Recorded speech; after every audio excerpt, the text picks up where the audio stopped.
we're here to help. My hair smells like burnt mushrooms. I'll lick your teeth if you want. How does one turn on a wand?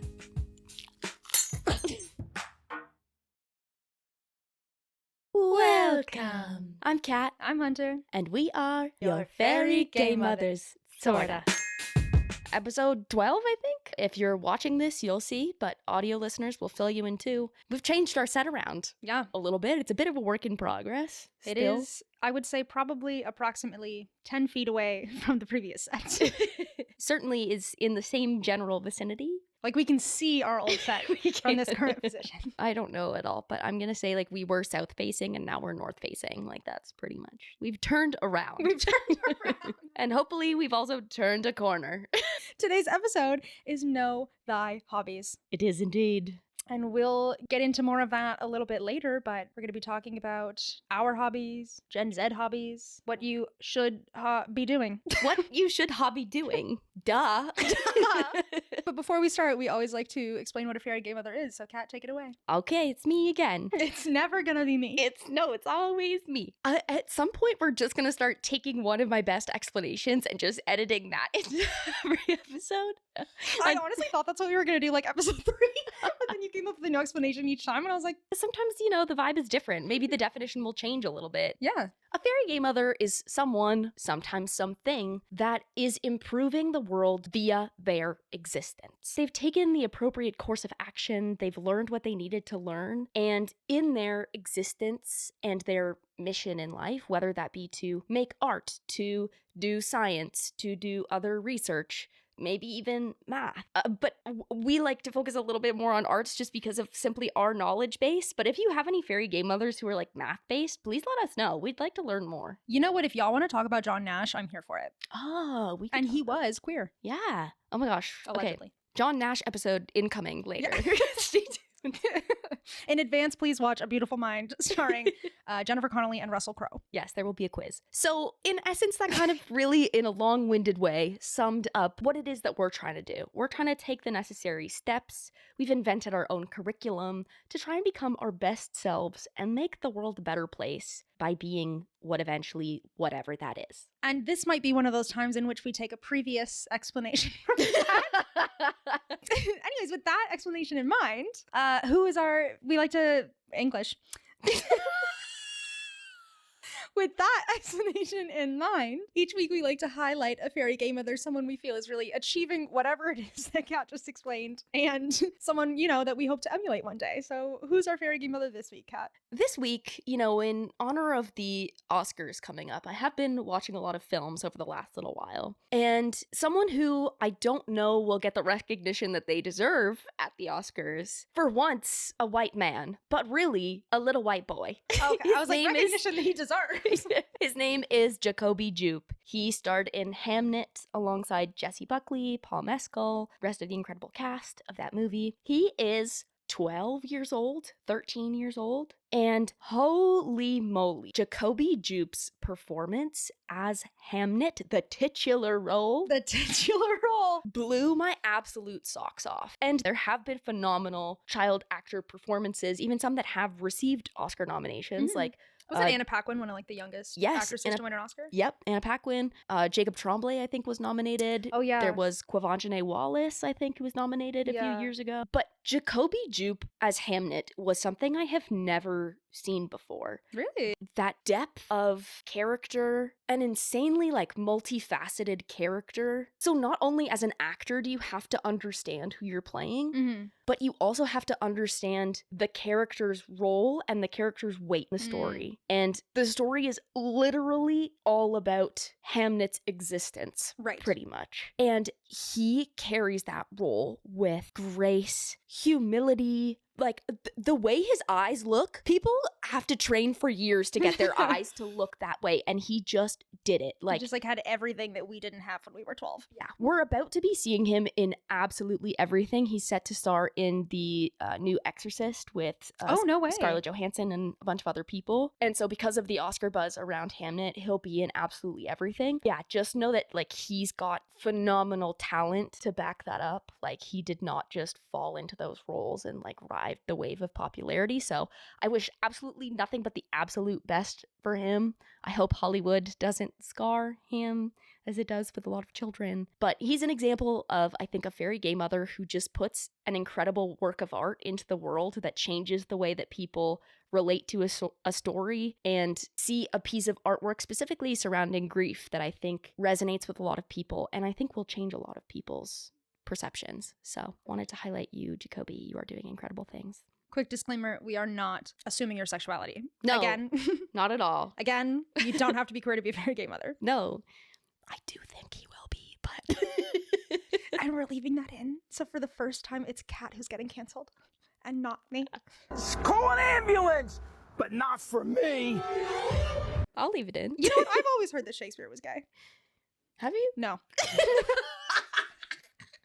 Oh, and that actually really nicely, I think, brings us into our next segment, which we don't do every week, but it likes to make a little appearance here and there. And that is the Hinge Cringe segment. So we're going to share either our own dating stories, maybe an anonymous dating story that was sent in, maybe a dating story that was fully sent in with their whole chest that they want to share with all of you. But this week, I think we're both going to be just highlighting our real life dating experiences, ventures, which we want to share with you to make you also laugh or cringe or cry. Feel whatever you're feeling.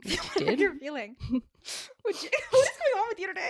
She's unmedicated. I'm pretty much unmedicated, actually. There's actually like a shortage of Adderall, so... Like, someone send this to Doug Ford. This is what's happening. Okay, Hunter, take it away. Take it away from me, please. Okay. Sure. So this is a dating story. It's actually me trying to be a matchmaker. So there is this guy that he's kind of like a friend of a friend. Like, I do know him. We do talk, but we're not best friends. He's sweet. He's handsome. I'm like, oh my gosh, they would be perfect together. Based on simply nothing other than the fact that they have both been sweet to me. and isn't that all that straight couples really need? You know, I'm trying to do my best to help. And everyone complains that like, oh, no one has any friends anymore. There's no friends of friends. It's hard to meet people naturally. And I was like, aha, I'm going to solve this problem.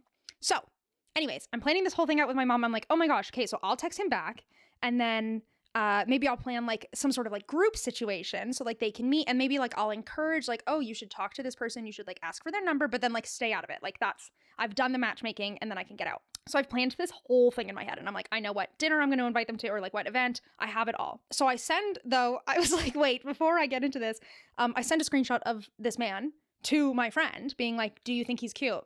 She goes, no, I do not. No, I do not. She's like, are you trying to set me up? And I was like, of course not. No, don't worry about it. So just know that I tried.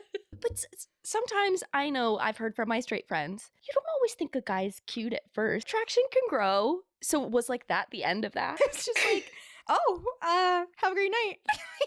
And I didn't end up texting the guy because I'm not going to invite him to dinner if nobody wants him. Yeah, no, perfect. And now he'll never know. And what he doesn't know can't hurt him. Can you tell me? Yeah.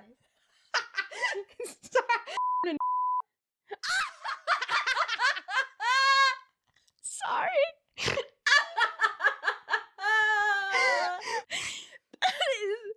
That is so kind of you to do that. That makes me scream. But see, her type is cowboy. Okay, but or hockey player. Republicans? Like, what do you want me to do with that? But that was very noble of you. Thank you. And I think you're really doing valuable work out there. And someone out there will appreciate it one day. But I'm sorry that it wasn't those two. Anywho, what was your Hinge cringe? So my Hinge cringe, honestly, it's not even cringy. I haven't seen that much cringy stuff on Hinge lately. I do think it's because you don't have men on there. No, like, and if I do, it's by accident, like their accident. No, truly, they have listed themselves as a woman. Yeah, and I'm always like, oh, wow, I really wonder what's going on over there for you. I am really tired. I know we've talked about this before. I am really tired of seeing couples on there. Like, so insanely tired of like liking me. I'm like, I was gonna say out. It also, I cringe a little bit when I get a message that's like, okay, for our first date, let's go to IKEA and build furniture, and then we can have a drink at mine and watch this stupid show. When my profile says nothing about IKEA, it says nothing about this show, it says nothing about wanting to go for drinks, and I have great material on my profile for people to comment on. Yeah. And you've disregarded everything I've said Yeah. and you've pulled some message From your out of- own profile. Yeah, from your own profile because you want to talk to me. Like, what are you doing? It's shown me that you already have taken no interest in even reading my profile. As someone who is guilty of not always reading a profile, I get it. However, I don't ever send a like on a dating app. Like, Hunter doesn't need to send a like on a dating app. She Yeah. gets all the likes and she that's just so sweet. sits there and looks pretty and they come rushing in. That was literally so sweet. But the one that got me, that because it wasn't even cringy, it actually just made me laugh and it reminded me of what you said. So this prompt was like a fun fact that I love, and then this person said that the number of spots that a ladybug has is their age. That's not true. I didn't think so. I simply love ladybugs. Oh, that and- was their Yeah, like that was Wait, their that's full I like that. fun fact. That I like that. And I think we should be doing that more. That's hilarious. No, that's really funny. And you know what? Kat found this meme of a mosquito dipping its hat and it said, like, instead of malady, it was like malaria. And I think that girl would have loved that. You know what's crazy too is that Kat always said, like, I'll never date a bug girl. Her favorite prompt is about a ladybug. You take away my medication, all of a sudden I'm into bug girls. I don't know what you want, Doug Ford. Okay. Our second segment that we like to do is called our Crash Bit Bangs. If you've listened before, you know how this goes. But basically, on the way to becoming a fairy game mother, there are some hurdles in our journey. There are some strides that we hit, and we like to reflect on the past week. Yep. So let's start with our crashes. Would you like to go first? Sure. My crash out this week was discovering something called 8 sleep. And I saw it on TikTok originally, someone talking about like, okay, what are expensive purchases you've made that are worth it? And everyone was talking about 8 sleep, 8 sleep, 8 sleep. And I'm like, what is 8 sleep? I don't really have sleep difficulties, so I had no interest in this, but I was like, what is it out of curiosity? Mm-hmm. Let me tell the people, okay? 8 sleep is a mattress cover and hub, which it basically just means like the unit that controls the mattress cover. Okay. And it allows you to set different temperatures for the 2 people sleeping in the bed. Okay. And you can also get the covers for your pillows as well, so that you can have like one temperature for your body and one temperature for your pillow. You can have a different temperature than the person sleeping in the bed beside you. Okay. So it gives you a little bit more like independence, like tailors exactly to your comfort Right. as a sleeper. Apparently it can also set off vibrational alarms so that it doesn't wake the person beside you. And it can also play like sound, white noise, whatever from the hub, whatever. This system costs minimum $3,000. $3,000. Okay? What the are you rich people up to? Get a fan, get a cooling duvet, get a blanket, get a blanket. Literally, the Scandinavian sleep method is right there. You just have 2 duvets. That's insane. You could buy a full ass hospital bed that'd be reclining for less Truly money. Tempur-Pedic. I was gonna say my mom and dad have those beds, and I'm pretty sure those were not $3,000. So people are going crazy. It's like you don't know what to spend your money on anymore. I don't know. I don't know how that's worth it. And the fact that it costs what it does just made me spiral. That's a valid crash out. Yeah, thank you. $3,000. Girl, flip the pillow around. It'll be cool on the other side. What about your crash out? Okay, my crash out actually came from the research that I was doing for this week's episode. And it was like kind of like, I don't know if you ever go down the rabbit hole when you're researching and you just like click a citation and then all of a sudden you're studying something completely different. So basically it was talking about like Gen Z. They are the generation with the highest levels of anxiety and depression, or highest reported levels of anxiety and depression. And then so I just kind of kept going down that rabbit hole. Let me preface also, I should be getting my period. So that's like also probably why I'm crashing out so hard over this, because I actually don't feel that strongly about probably any of this.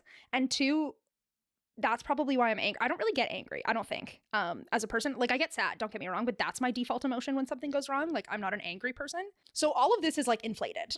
But basically there was a bunch of research saying that like every Gen Z kid is on medication these days and it's unnecessary and we're making the wrong choices for our bodies. And it was just talking about how like it's ridiculous that we think that we all need mental health meds. I'm so sorry. Do you not remember when you wouldn't get your children vaccinated because you thought it was going to give them autism? Let's not talk about the things that we're doing with our bodies, first of all. Also, apparently you all started smoking at age 12. Yeah, so maybe get a grip. Like nicotine is a drug. You were just using a non-prescription one that also gave a lot of you lung cancer. Also, our age group, our generation, we are now I think even some of the like younger ones of us, we're all kind of adults now. Like I believe Gen Alpha is now kind of like the kids. The children. The children.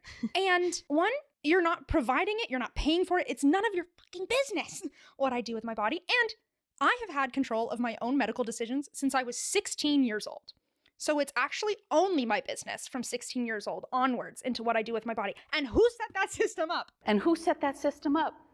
You bitches. You decided at 16 that we were mature enough to handle our own medical decisions. Do y'all think you're vibing just fine? I think y'all would be a lot happier if some of you had meds as well. Yeah, I was just like, it was just because there were so many papers on it, like just paper after paper after paper, I was crashing out. I was like, why is this your business? Why is this your... And like, I'm sorry, but have you not proven time and time again that you guys don't make great medical decisions? I'm just curious. Like, when did you guys decide to take the lead out of the paint again? Yeah, sorry. When was lead taken out of tampons? I'm just curious. Was that last year? There's so much research done on it. And I was like, you could use this money doing anything else. Yeah. Buying a fucking $3,000 sleep system. Maybe you'd be happier. Maybe you'd be happier. That is like the angriest I'll ever get about something. And I'm not going to lie to you, like probably in 3 days from now, once I actually start my period, like I won't care. Yeah. I'll be like, haha, that was so funny. And I'll take my little Lexapro and I'll go on about my day. What was your bit? My bit. It's a very recent bit, but I've been obsessed since I saw it. So Jake Shane is a content creator and the host of the Therapus podcast. He recently made his Broadway debut in, I think it's called All Out. So he was on ABC News, like one of their morning shows. And it's just this teeny tiny clip of this interview that was posted on TikTok. And the interviewer goes, "So Jake, it's Pisces season." And he goes, "I don't want to talk about it." And he goes, "Okay." They ask him, "So if you could switch bodies with Sutton Foster for a day, what's the first thing you're doing?" And he goes, "Who's she married to right now?" And the interviewer goes, "She's dating Hugh Jackman." And he goes, "Yeah, so I would Hugh Jackman. I would have intercourse with Hugh Jackman." And the interview ends. And so all I've been saying is, "I would have intercourse with Hugh Jackman." That's all I can think of. The Greatest Showman, Wolverine. 24601. I don't want to talk about that. I don't want to talk about that. He's an icon. Anyway, what was your bit? It was so Connor Story recently hosted the February 28th episode of SNL, Saturday Night Live. And honestly, I do think, as someone who's seen most of SNL, I do think they've been struggling, I think, to find their groove in the most kind of like recent seasons. Like they had like a really strong groove, a really strong cast, and then things kind of started moving around as things do. And so I think they've just been kind of like struggling to find their groove a bit. And they had one of the funniest sketches I have seen in so long. I like will chuckle, I'll go like, huh. And like when I'm watching something, I was literally crying laughing and I was alone in my house. Like, you know when someone else is laughing with you so it encourages you? I needed none of that. I was pissing myself. And it's not on YouTube yet. They haven't posted that skit yet. And it was a pre-recorded one. But I'll give you the premise of it, but it's like I won't... Oh, God. It's so good. So Connor Story, Andrew Dismukes, Kenan Thompson... Oh, Marcelo Hernandez, and there's another guy that I cannot remember. Mikey Day, I think. Anyways, so it's called the Gentleman's Code, and they're all standing around in like a Bridgerton-looking park. The whole joke becomes like, you've insulted me, so I get to slap you across the face. So this guy does, and he's like, how dare you? And then, so he's like, because you slapped me, I can slap you back. So then he slaps him back across the face, and he goes, how dare you? And it just goes, like the whole fucking skit is them all just like slapping each other and going, how dare you? And like in different funny voices. And at one point then Ashley Padilla comes by. Oh, love her. She's so funny. And she comes by and she leans down to like a little boy and she slaps her across the face. And she has this like amazing like, oh, scream. Are you okay, sweetie? How dare you? Oh my God. And Andrew Dismukes goes, how dare you? And kicks the child. Stop a little more. How dare you? And so now I can't stop. Like anytime someone does anything, I'm like, oh, how dare you? It doesn't actually sound as funny as I'm explaining it right now, but I promise you it's so good. I know it's so hard sometimes to explain, especially in SNL and have it be funny. But I do love sometimes when they're struggling to hit their stride, they're just green lighting a lot of weird shit. And every once in a while, it hits. It like really got me. And like not much on SNL does anymore. Yeah. Gentleman's Code. Favorite skit since Smell of my best friend's house. I was literally thinking about it. Gay as in stupid and bad. I meant gay as in stupid and bad. I'm gonna lose it. I'm gonna lose it even more than I already have. Anywho, what's your bang? My bang this week has been SMOSH videos. I've just gotten back into them again. I've been watching like a lot of the games videos, like This Is Not a Hat, real good games video, and they just all crash out while they're playing it, and that and Try Not to Laughs just get me so good. They bring me so much joy. And I just like needed a little bit of joy by proxy, experiencing other people experiencing joy. She's trying to body double so hard. SMOSH always does that for me. Like I have just enough of a parasocial relationship with all of them that like if they're happy, I'm happy. And so they've been bringing me a lot of joy this week. That's good. I'm glad. Thank you. SMOSH is the one that brought us Suck That Hog. Suck that hog. I saw a meme this week that was like, pulled pork? Yeah, I yanked my hog this morning too. Oh my god. That was such an ugly laugh. That was a guttural laugh. That's the best. Like, you're telling me your shrimp cooked this right. I've heard it so long. Wait, I'm actually crying. Okay. What was your bang, Hunter? Okay, let me just wipe off whatever makeup I've cried off really quick. My like contact pops out. Anywho, so something, because I've been in my angry mood, Miss Andra's tweets have really been getting me. And my favorite Miss Andra's tweet was tweet. It's so fucking cold outside. I hate men. I said that out loud to my mom, and she was like, "What?" And I think when we make statements like that, we should just tack on "I hate men" on the end. Like, some women are doing the hard work by saying anytime that a man does something nice and he gets praised for it, she goes, "Not all men." But I would like to just start tacking "I hate men" onto the end of things. Have you ever seen Shorzy? Only episodes here and there. But... Okay, so you know how he like asks the question and then when you start to answer, it goes, "Huh?" Yeah. Like, I'm gonna start asking you a question, and when you start to answer, I'll go, "I hate men." Just get it tattooed at this point. Ugh. I would never get the word men. No, that's why I said ugh. Okay, I think it's time to take a break, and we'll come back when we're ready to speak about our hobbies. Help. I'm keeping that.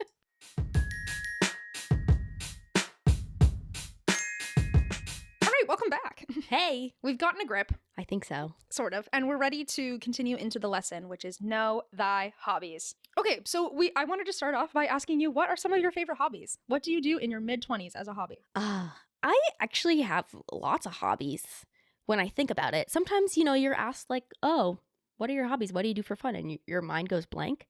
But I think I've made like kind of an active effort to have a lot of hobbies. Mm-hmm. So right now I play guitar. That's one I've had for a little while. I've been baking sourdough. I revived my starter and have been back at it, making lots of loaves again. I do a little bit of art. I brought one of my sketchbooks along because it's nice and portable. It's little. It's like, I don't know, 3.5 inches by like 5 inches maybe. So I can tuck it in like my purse. And I mostly use it for bird drawings. But you don't have to. I think it's like just a nice little thing to be able to carry around and whip out whenever you need to do something that's not on your phone. The rest of these are all puzzles. I would say puzzles are probably my biggest hobby. And specifically, I try to do puzzles not on my phone.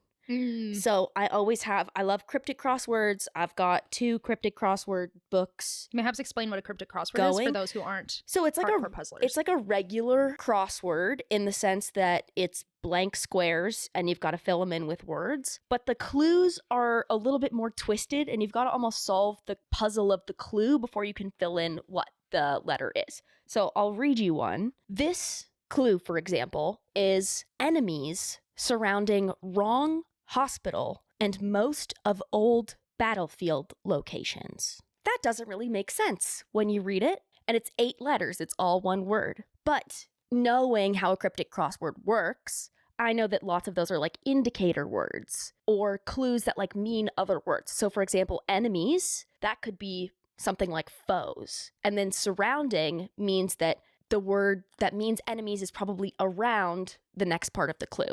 So eventually when you break it down, foes goes around X and hospital is H. So it goes around X and H.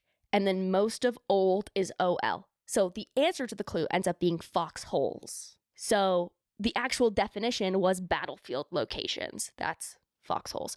So they're pretty complex. The way And that I thought it was fossils. I was like, I've got this. so those ones take me a little while, and they're a real brain teaser, but I find them to be a lot of fun. It feels like solving a mystery to me, which is very fun. I love to do Sudoku. They're just like really simple. It took me a while to get over the fact that there were numbers involved, but people love to get me brain boosting games. So it's just like a bajillion different puzzles all in one. So I've got like 4 of these that I brought down that I like have barely even started most of them because I just keep getting new ones for like Christmas and birthdays. That's still in my adulthood. I just like to keep my brain active. No, love it. And they're portable and they're physical. I like to really try and have mentally stimulating hobbies as well as dexterous hobbies, like things that I'm doing with my hands, because I feel like those together help me feel like I'm existing in my body in a full way, if that makes any sense. You are a corporal being. Yes. She does have other hobbies too. I do. Creative hobbies. Yeah. What about you? What are your hobbies? I'm a big reader, and I try, if I'm on my phone, it's because I'm reading. Like, I'm trying not to be on any sort of like app, but I also play piano, and I haven't done that in like a really long time, so I'm trying to get back into that a little bit. I really like junk journaling. I like collect a ton of scraps from like events that I go to or whatever. And then like once, maybe every couple of months, I'll do like a whole, like it'll just be spread across the floor and I'll be doing it all in my like little junk journal. Sometimes I like to write or journal as a hobby. I love a good movie. No, sorry. Let me rephrase. Like the way that your hobbies is movies is like you're watching the Oscar nominees. The way that my movies are hobbies is like I'm going to the theaters to see the new Marvel movie. Like it's a different hobby, but hobbies nonetheless. I do like to swim when it's summer. Oh yeah. I love going for walks. Sports. Yeah. Unfortunately, hiking has been a hobby, even though like it doesn't want me. Yeah. And I know that this is like a weird thing to say is like a hobby, but I would say it's like a big interest of mine is traveling. And like not vacationing, but traveling, like seeing as much as I can. And I love a road trip. Yeah. So I don't think that's a weird hobby. thank you so much. Oh, I like listen to a ton of different music. Yeah, you do listen to a lot of music. Some would even say that this is a hobby because certainly not making an income off of it. Not yet. We have 80 whole subscribers. You're right. Not yet. And thank you to all of our subscribers. We love you. But I would say that sometimes I struggle to find time to do all of those hobbies. Or if I don't do them for a long time, I feel guilty that I'm not engaging in those hobbies. Or if I only focus on one hobby, I'm like, ugh, I should have done this one. Like, do you have any complicated emotions about your hobbies? Did you struggle finding any of them? Do you think that people in general in our age group struggle to find hobbies? I actually think one issue I have when it comes to hobbies is I tend to go full out right away. So like when I was getting a little bit more into arts, I was like, oh, I really want these specific markers. And they were very expensive markers. And in theory, I could have just gotten cheap markers. But I was like, I had to go through this whole process of like, am I going to use the markers and enjoy the markers if they're cheap? Or will I only enjoy the fancy markers, but then forget about them and not enjoy the hobby anymore and then have wasted all this money? Is this like the Oahu markers? Yes. Yeah. Don't worry. It ended up being worth the investment for me to get the more expensive markers, but I do that with a lot of hobbies. Like even sometimes when I'm like, oh, do I want to take up this new athletic thing? Like, do I want to try cycling? And then I'm like, okay, what equipment do I need for cycling? And I'm doing all this research. And sometimes I have trouble getting into it financially, even though I think usually small costs like that are worth the investment to have hobbies and to have things that you enjoy. We've certainly invested in this hobby. Absolutely, we have. Time and tears and money. But I do think if we didn't have the equipment that we did, we wouldn't enjoy it. Exactly. It would make editing a lot harder. I think we would quit. Yeah, I agree. Probably. Do you think that people our age struggle to find hobbies? I think so. And I think a lot of that has to do with, maybe this is controversial, I don't know, just my opinion, how we structure our time outside of work in particular, and how much we center our lives around our phones. And personally, I don't think scrolling is a hobby. Mm-hmm. And I think even though there are hobbies that you can have that involve your phone, Mhm. I think it's very important to have hobbies that are not on your phone. And I don't think that our generation makes a lot of time for those kinds of activities. Yeah, that's a great segue because I did research on this and like kind of Gen Z hobbies.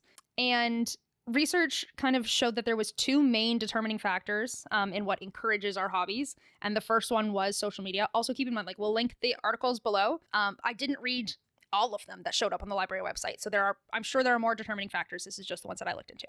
But the first one was social media and like social media platforms.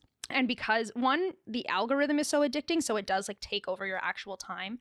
But two, because of the way that it's structured, there are three like key reasons why people engage with hobbies. And that's like interpersonal connections, interactive connections with other people, and then like structural organizations. And so on social media, you can get all three.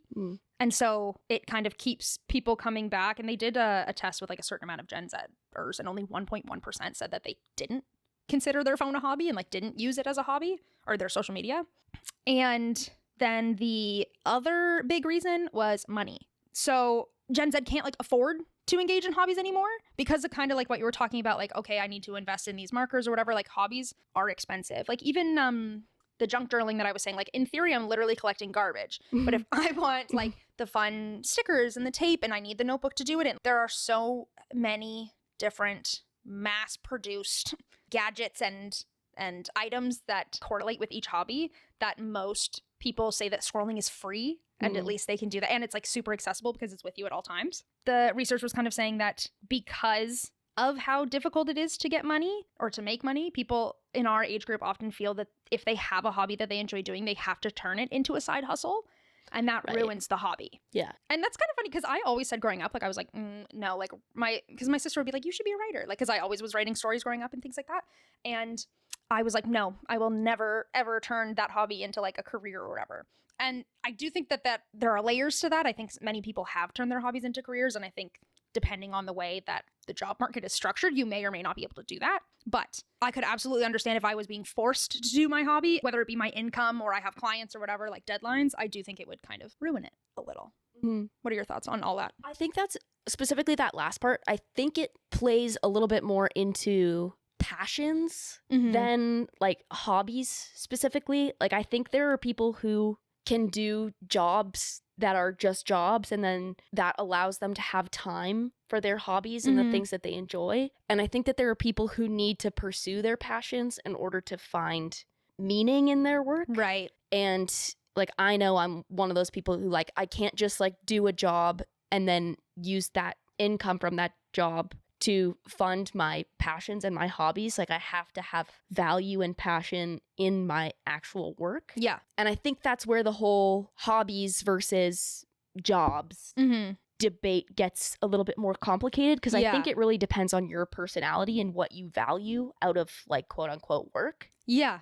I think from the side hustle perspective, there's so much pressure on us, I think millennials too, to turn anything that we like enjoy doing into a side hustle, like something that you're doing for money because of the gig economy, because labor is so precarious, because the economy is so precarious. It's like squirrel away anything that you can, like have multiple like income streams that you can rely on. If you're doing it anyways, you should find a way to make money off of it. But I also think that with how precarious everything feels, you need stable sources of joy, not only stable sources of income. Obviously, like when you're talking Maslow's hierarchy of needs, like an income is high up in there, but you can't, for most people, I think the joy of life and the will to go on in your life comes from so much of those like little things that make you happy. Absolutely. Give you time outside of your primary job. Yeah.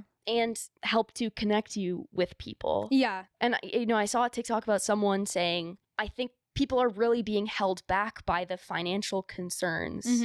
Because, you know, if you love running, sure, maybe it's $10 up front to join a run club. Maybe it's $60 for a new pair of running shoes, maybe $100. But like, and scrolling is not free. Scrolling is free in a sense, but what are you actually spending your time doing. Like, there are so many negative side effects Absolutely. to scrolling, Yeah. and so many positive side effects and like outcomes from pursuing a hobby. Yeah. Like, I was reading, even doing research, that pursuing a hobby, finding something that you enjoy, helps with dopamine, helps with oxytocin, helps with like GABA hormones, like helps with so many different outcomes, and genuinely can make you happier as a person. I don't think that cost is considered. Absolutely.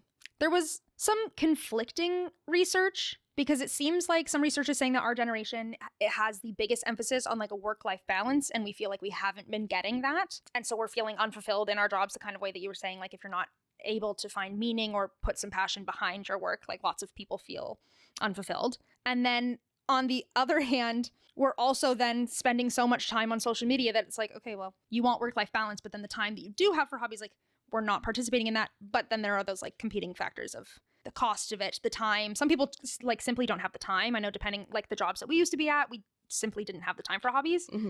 And if you are thinking about work or the economy, or you're stressing about things while you're doing your hobbies, you're ruining the hobby for yourself. That won't give you the same dopamine. It won't give you the same like relaxation that your body requires. I also do think that COVID probably did have a big impact on hobbies. Like previously, it was easier to connect with people in general, and to connect with groups, to go and try different things. And then COVID happened. We were stuck inside. So then kind of the only hobby that you can do to engage with other people was through social media. Now, I don't think we have the same social skills that we did either. So it's really daunting for some people to try a new hobby. I know for myself, like the fear of not being good at something stops me from even trying. But I did read a quote recently that was, it wasn't a quote, it was a tweet. And it was like, the worst dissertation is the one that I don't write. So then I proceeded to write the second worst dissertation. But many people say the same thing for hobbies. Like, you have to allow yourself to be bad at something to enjoy it. And you're not partaking in the hobby because you want to be the best at it. It can just be enjoyable to you. Yeah, I saw actually Therapy Jeff. I'm bringing up so much on TikTok recently, but he made a video the other day about like red flags in a future partner. And one of them was actually the refusal to be bad at something. And I think I was thinking about that when we were talking about, you know, bringing up hobbies as an idea for an episode, because I think that's also something that it has gotten in my way, and I think gets in a lot of people's ways. It's like, you know, I don't want to struggle through something. Like I want to find something that I'm good at and that comes easily to me.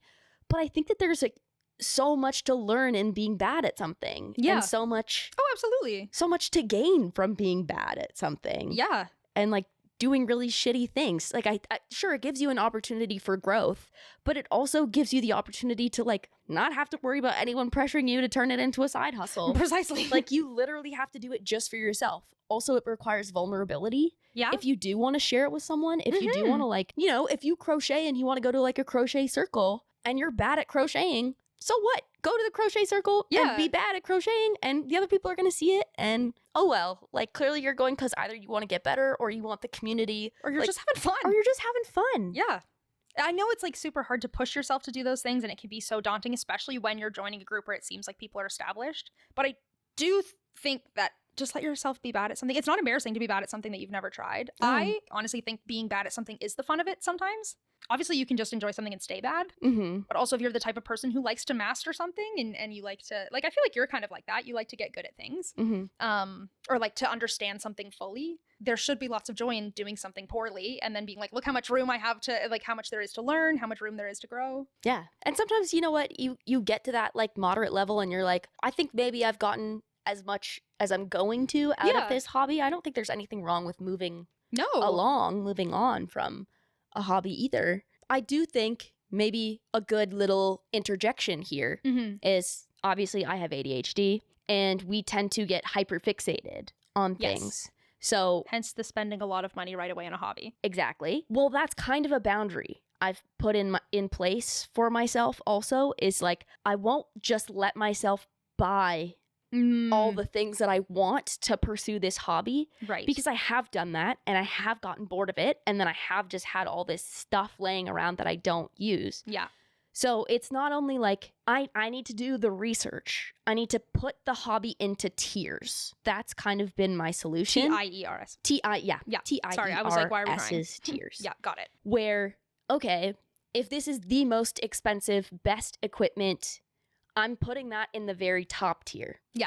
If this is the worst equipment, we're just starting out, we're not really doing much, maybe I already have some stuff to start with, that's where we're starting. Yeah. And then there are usually 1 to 2 tiers in the middle. And I will not allow myself to jump from the bottom tier to the top tier. Right. Until, and usually not at all, but specifically if I were to consider that, not until I've been dedicated to it for a certain amount of time without it overtaking my life. Because I will get hyperfixated on something, spend all my time doing it, and then obviously the dopamine runs out that I was getting, and I get bored of it and I want to move on. But if I can find a balance with that hobby and I find enjoyment with it, I will consider scaling up a tier. Yeah. So that's a prevention that I've put in place for myself. On so how to hobby. If you suffer with the same thing, perhaps put similar boundaries in place for yourself so that you don't get super lost in something and get bored of it really fast. But don't be afraid to move on. Well, shall we take a quick break and then we'll come back? Love it. Okay, see you in a sec. Bye.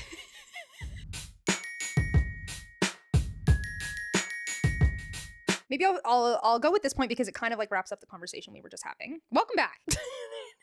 Welcome back. Anywho, I was going to say, like, with your tiers, I think that's a good way of preventing yourself from spending so much money on a hobby that you like may not continue. I was going to say that I relate in the sense that I don't pursue a lot of my hobbies because I'm scared of spending the money on it. Like, for instance, I so badly want to do pottery. It's quite expensive to do like a class, but I would love to do. Is there a hobby that you would love to try that you haven't tried yet? What's your pottery? Stained glass making. I did know that, actually. And that is also an expensive hobby. It's a really expensive hobby, and I don't think I could do it in a normal way. Like, that's your pottery. I like that. Maybe should we open an art studio? Me. Hey, yeah, no, we're teaching classes with no experience in pottery and or stained glass.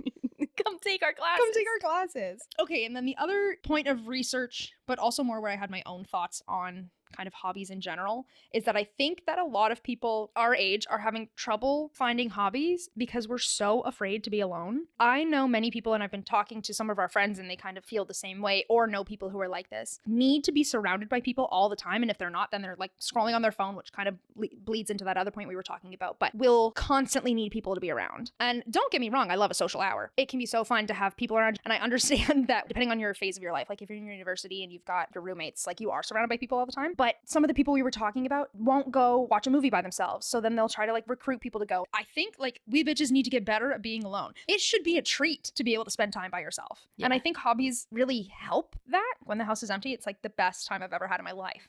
Like I'm screaming for fun. Yeah. I'm doing like whatever I want in completely reckless decorum. I don't know. Have you noticed that amongst like peers our age, that people are afraid to be alone? And yeah, people like won't even try things unless they can go in a group. Yeah. Yeah, I feel like I too love to be alone. It's like your junk journaling. I know people who will only do something like that if they're going to like a collage night or like a collage and sip night. And it's like, that's really great. But also like if you want a collage, like why not just collage? Yeah. And the movies is a big one. And I sometimes think like people, I will go to like a cafe or to a restaurant by myself, and I enjoy my own company. Yeah. Oh, I used to go to movies alone all the time. Yeah. I stopped because I could not afford to be going to movies alone all the time. Yes. And I understand if it's like a daunting task and not so much a hobby or just spending time alone, like sometimes it can feel nice to have support. And I do think that you should be able to lean on your village. I feel like I've asked you to come with me to things that have like freaked me out before. Oh, my like that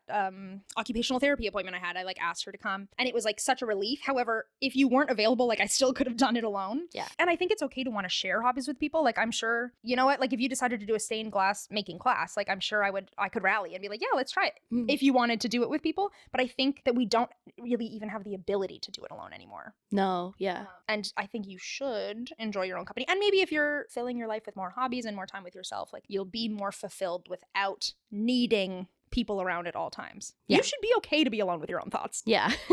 Yeah. And I think that's very different than turning to a hobby for community. Like when we talk Totally about different, yeah. COVID and you know, how isolated people can get, absolutely okay to want to pursue a hobby because it will give you a sense of community. Yeah, absolutely. But I agree, it's the ability to do something on your own that I think people don't put any intention or thought towards, that really, I think, holds us back from finding things that we enjoy. Yeah, I think the same way that you have to, when you meet someone new and you have to put in effort to like build a friendship and develop that kind of emotional intimacy with someone, you also have to take the time to build that with yourself. Yeah. And so like going out and doing something that you like or trying something new by yourself, like those are little steps that you can take to being more comfortable with yourself. And I have found that my life is a lot more fulfilling, and also there's just a lot less anxiety about, well, I really want to do this but I shouldn't, or just going out in general now that I have developed that relationship with myself. Yeah, I agree. Slay. So what would you say is the takeaway from knowing Thy Hobbies? Well, I want to ask you a question. Oh. For people out there who are maybe struggling to find a hobby or figure out what their interests are, where do you think they should start? That is a good question. I'm trying to think of like what I started with, because I'm also infamously not passionate about a lot of things. And so I also struggle to find things that I'm like really interested in. Honestly, my first gut instinct is maybe to try music, because it does get like, there are so many free resources to learn it. I understand that if you don't have an instrument, like there's a cost there as well, but music is such an important part of so many people's lives, and there can be so much community in that, but it can also be so peaceful to just like play music by yourself. It gives you a challenge to learn something, but also like you can just play around. Someone taught me this when I was a kid, but if you put your foot on the right pedal of a piano and you just play the black notes, like it sounds like a beautiful melody that you'd hear in the background of like the Mandarin. Like, you know how they always have like violin pieces or whatever? Like, so you can play without even needing to really play. And there's just so many free resources to do that. I also think because you're on your phone so much and like scrolling through, see what type of videos you're watching. Like, what hobbies are you watching people do? Yeah, and take a stab at them yourself. Yeah. And you're allowed to try something and hate it. Yeah. There was many hobbies I tried where I was like, nope. Like, my parents put me in dance lessons. Have you seen me? Yeah. No, I did dance lessons for a little bit too. That was not for me, but I'm glad I got the experience. Yeah, like there's been things that I've tried where I was like, nope, not for me. I did like art lessons once. I love playing around with a pastel. Not great at drawing. But in the same vein, I think that's another place people should start, is like look at things that you were interested in when you were a kid, when you were younger. Things that you just like enjoy doing, and maybe you didn't pursue them because you weren't very good at them or for whatever reason. I think there's a lot of fun in like re-exploring and relearning a lot of those things that we liked as kids. Yeah. And it can bring back some of that like inner child's joy. Absolutely. I had a therapist once tell me to write down the person that I wanted to be. And like I had so many, like I was like, oh, if I could do life over again, like I would totally want to try surfing. And like we did try surfing. Yeah. And horrible at it, would absolutely do it again. Like it's so fun. And like, you know what, like if I could do things over again, I would want to try snowboarding. Or every time I watch the Olympics every 4 years, I'm like, oh my gosh, should I go back to figure skates? Like, 2-man bobsledding, let's give it a go. Yeah, I think you're right. Like going back to your inner child and seeing what made you happy then, and also like the things that you would want to be.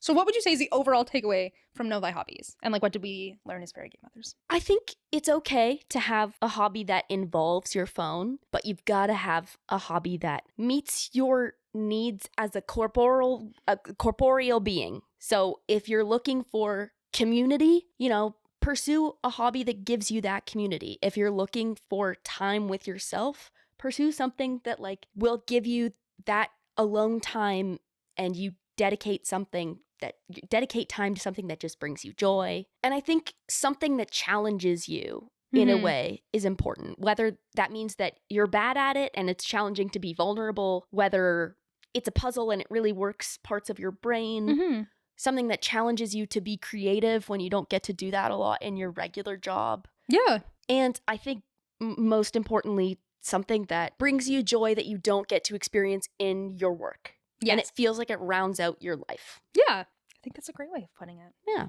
Yeah. Because we don't want, it's so easy, I think, right now to feel consumed by life, by work, by social media, by geopolitics, that you have to carve out time for things that will bring you joy, because otherwise you will burn out. And then guess what? You're not a useful worker. You're not a useful activist. You're not a useful community member. So you've got to take the time for yourself, like 20 to 30 minutes once a week, maybe to Probably start more, off with. but- Yeah, to start off with. Yeah. Like, just for habit building purposes, to focus on yourself and what brings you joy. Yeah. And if you have any super fun hobbies, let us know. Yeah. If you've tried something, I absolutely hated it or failed at it, let us know. Yeah. Have you ever tried a hobby and failed at it? I tried to paint shoes during COVID. Oh, I remember that. Did not go well. Thankfully I did it on like really old pairs of shoes that I wouldn't care about, but that it did take over my life and it did not look good. So that was good.